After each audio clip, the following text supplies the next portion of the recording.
बर त्यावेळी इथे बघा आपल्या परिचयाची आहे आणि ज्यावेळी पावसाळ्यामध्ये ती आपल्याकडे कथा कथनसाठी आलेली होती आणि अक्षरशः भिजलेली होती, एवढी कुडकुडत होती ती तिथे चुलीत विस्तव घालून तिथे शेकोटीला सुद्धा तिला इतकी थरथरत होती आणि तसं असताना सुद्धा तिने आपल्याला ऍक्शन सहित 6 कथा इथे तिने काय केल्या सांगितलेल्या होत्या आणि आज आपल्याला अतिशय कठीण असा हा नृत्य प्रकार आहे कथ्थक. म्हणजे आम्ही ज्यावेळी ती करताना बघत होतो तेव्हा सुद्धा आमचे डोळे असे वर होत होते.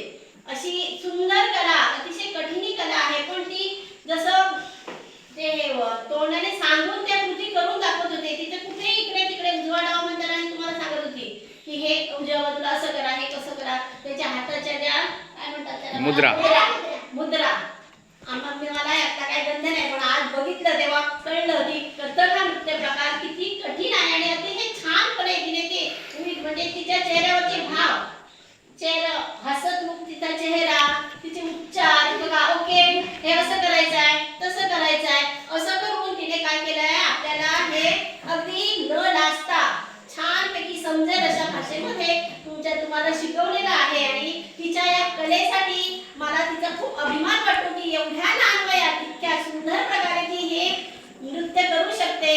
बाळा तुला खूप खूप शुभेच्छा, खूप खूप मोठी हो. माझ्या तुला खूप खूप शुभेच्छा आणि आशीर्वाद.